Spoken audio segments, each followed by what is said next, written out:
Good morning, Panthers. If you haven't checked out our social media, we are on TikTok, YouTube, Instagram, and Facebook at GEMS-TV 916. Recently, the district has banned using personal devices on the school's Wi-Fi. Here's Buddy with more. Some of you have probably heard of the upcoming rule that the district is enforcing. Kevin Peary, better known as the director of the tech department, has enforced a rule where all Wi-Fi not connected to district-owned devices will be banned or unusable for school. We were able to get a written response about this new policy. It states from Kevin Peary himself why he chose to enforce this rule is because we have no control over whether or not these devices have the latest security patches or any antivirus software installed. Another reason is because the school networks have extra layers of security from hackers, viruses, or any dangerous platform. Mr. Perry also explained what things or problems had led up to this decision.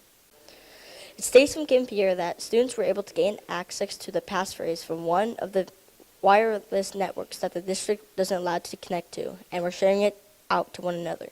This problem led to unsecured devices being on a portion of our network that has less protection in places for this sort of threat, which is a serious security concern. Now we have more detail about the banning of personal Wi-Fi and devices. But what is the principal's take on it? So really, they didn't shut down the Wi-Fi for the staff or the students. What they did was there were some students, it sounds like at the high school level, that were able to find out the passcodes to get into some of the secure accounts that were not meant for students. And so then they were getting into those accounts, which allowed them access to things that they shouldn't have access to. So they gave enough warning to any students that were logged into the Wi-Fi accounts that they shouldn't have been on to get off of them, and then they shut them down. So any students that were still accessing the accounts that they shouldn't have been would have been blocked for everything if they didn't log out before that deadline. So my thought on it is it's for the best of the schools and for the students and the staff to make sure students are only on the accounts that they should be, especially when they're on their school devices and during school hours. Now we have the principal's opinion on it. But what do the students think of this rule, and have they ever used a personal device during their time at the school? Yeah, I brought my Nintendo Switch last year and played 2K on it.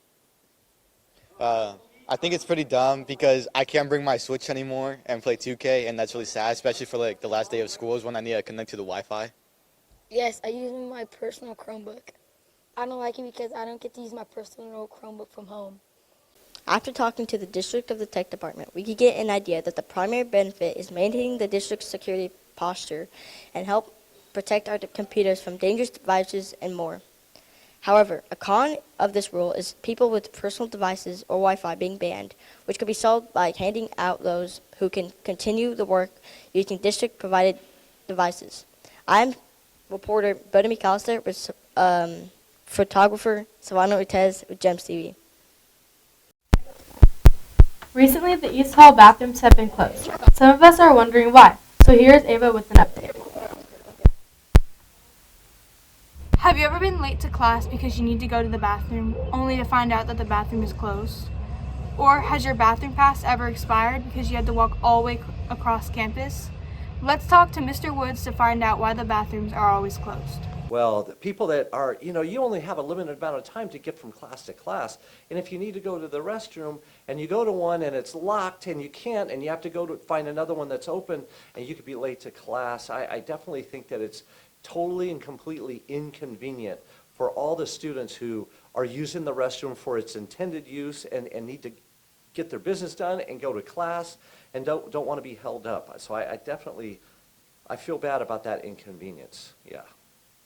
But occasionally we have to close them because if they get vandalized or if they get damaged, they have to be closed for repairs. They have to be closed to be cleaned up. And sometimes sometimes we're not able to monitor all the restrooms to make sure that stuff doesn't happen. So we have to close some periodically here and there just to keep from having to monitor them. We just don't have enough people to watch all the restrooms. So that's why they get locked from time to time.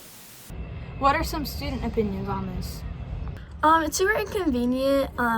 It's hard to know when a bathroom's gonna be open, and sometimes you have to go all the way across campus just to use the restroom.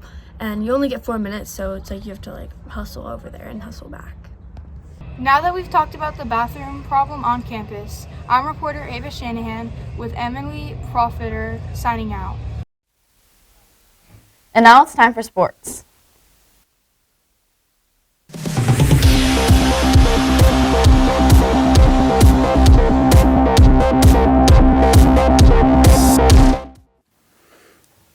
Girls basketball is heading into playoffs with the 7th grade winning their game on Tuesday, which makes them 6-0 and securing their spot for the first seed, while 8th graders in 3rd place in their seed and got a win by a forfeit.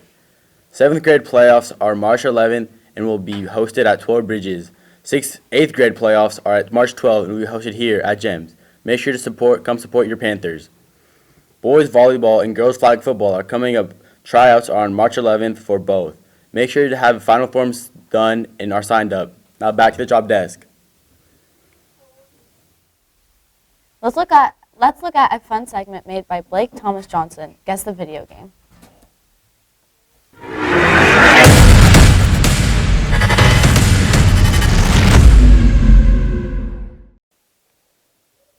What is this game? Fortnite. Correct. What game is this? Minecraft. Correct. What game is this? Forza. Forza what? I don't know. Guess this video game. That is Fortnite. Correct. Guess this video game. Minecraft. Correct. Guess this video game. That's Forza. Correct. Forza Rut. That's the 5. Correct.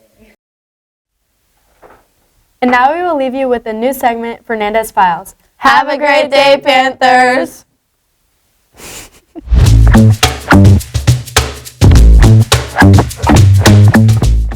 It's Miss Fernandez with Fernandez Files.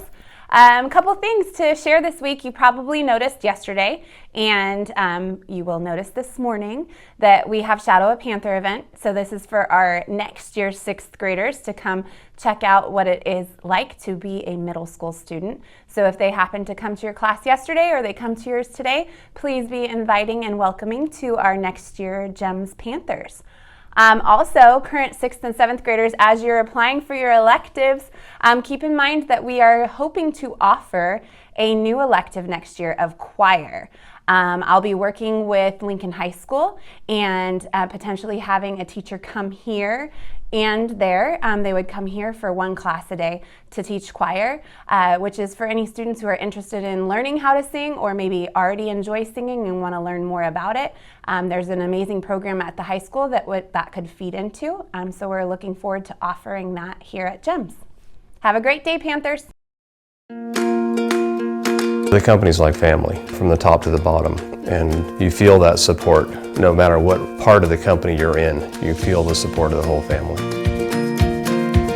My dad, he's worked here for 28 years. My brother, he's been working here for 6 years. I graduated high school, waited till I was 18, saw a job opening, applied, and just kind of staying with it. The company's been huge for my whole family and possibly maybe my kids one day.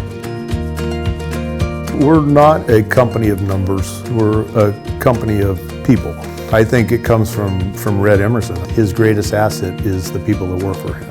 It's more than just working here. You know their families, you know what they do, you know their kids play baseball.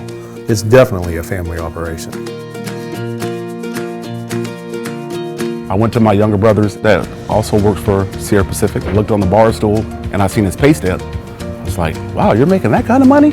He goes, yeah. And I said, well, the next time they're hiring, then you let me know. That was 14 years ago, and so that's how I got started.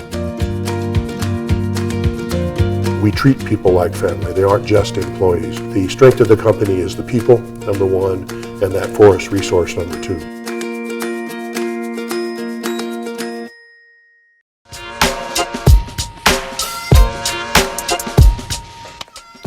GEMS TV would like to thank our sponsors. Platinum level sponsors: Solar Construction, Lincoln Junior Zebras, Sierra Pacific. Gold level sponsors: Lincoln Museum, Mi Alegria Mexican Antojitos, Jensen Landscaping, Quality Metal Heating and Air. Silver level sponsors: Far West Rents and Ready Mix, Empire Gymnastics Center.